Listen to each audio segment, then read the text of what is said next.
Fall is finally getting here, and I'm going to make today a frosted pumpkin and walnut cookie. Doesn't that sound like fall?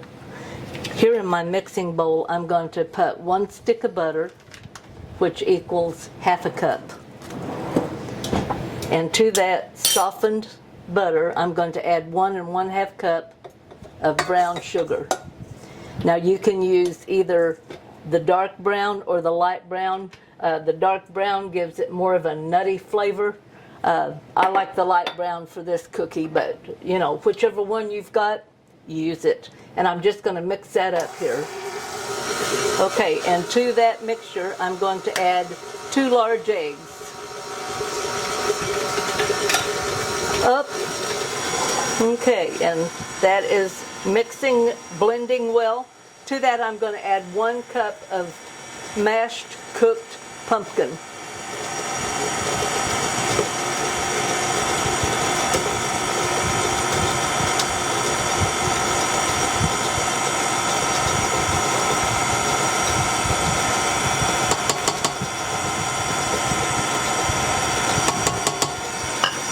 And 1/2 teaspoon of vanilla.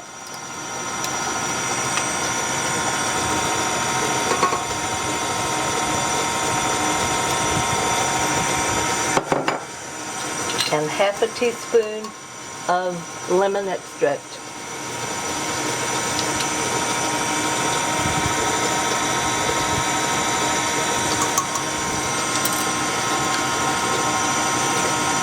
And while that is mixing together,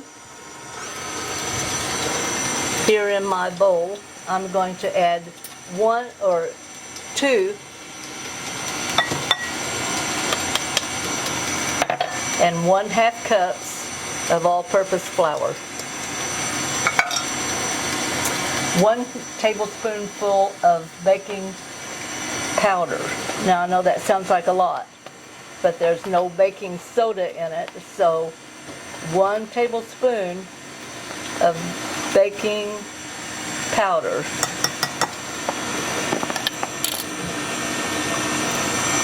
½ a teaspoon of salt.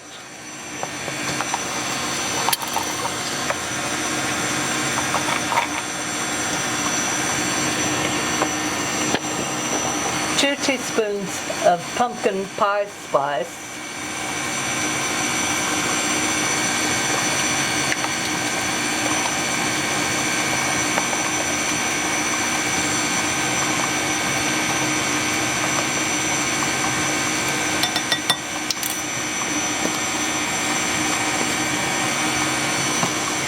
And I'm just going to whisk that together a little bit. It looks like my pumpkin and mixture over here is blending well. Kind of get that down in there so all the pumpkin's blended in good.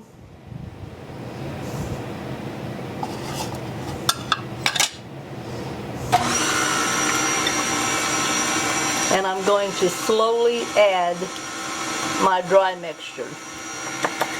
And the reason we slowly add it, so it doesn't fluff out on us. Okay, it looks like it's mixed good. Just going to lift that pedal. And I'm going to put in 1 cup of chopped walnuts. Just give that a slight little mix to get them kind of mixed in there. They'll just take a couple of turns. And I'm going to check that off. Okay. Okay, I have my cookie sheet lined with parchment paper.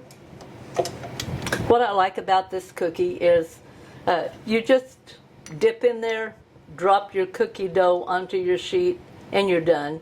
There's no rolling, but you do have to make the topping, so be sure you watch till the end to get the topping on that.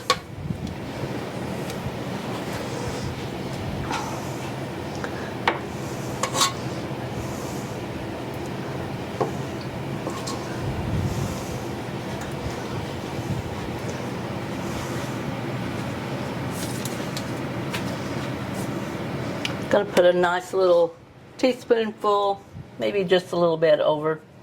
You're just gonna eyeball it.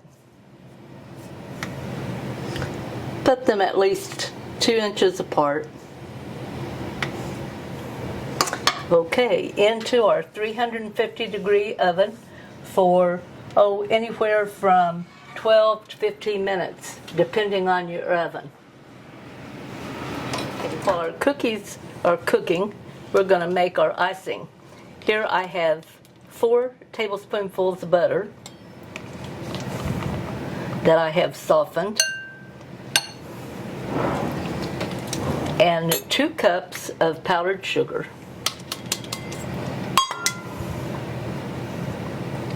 Now we're not going to mix that all in yet. I just kind of want to get that stirred around, make sure my butter's soft enough. Okay, to that I'm going to add 2 tablespoonfuls of milk. Now, instead of using milk, I'm using heavy cream. So 2 tablespoonfuls heavy cream or milk.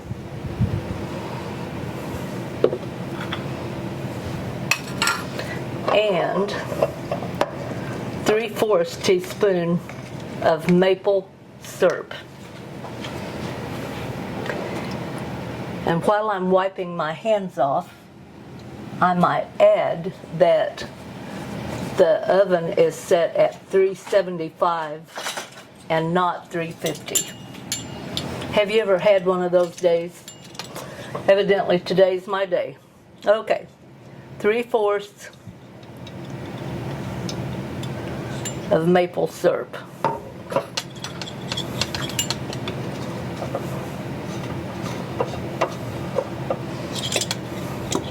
And I'm just going to mix that all together and make me a nice little icing. Okay, now if you're using milk, milk is a little thinner than your heavy cream. So I have come up with an icing that I think is just a little too thick for what I want. So I'm going to add 1 more tablespoon of the heavy cream. Now if you're using milk, you probably won't have to do that. But that was just a little too thick for my liking. I want to be able to spread it on smoothly without breaking my cookie. There, that's about it. If you use whipped cream, you're going to need 3 tablespoonfuls of whipping cream. If you use milk, probably only the 2. All right, I'm just going to set this aside, wait for those cookies to get out of the oven. Okay, our first batch is done, and you can tell by just kind of pressing on them, they feel pretty firm, and I'm going to let them sit here for 5 minutes, and then I'm going to put a little icing on them. New batch of cookies out of the oven.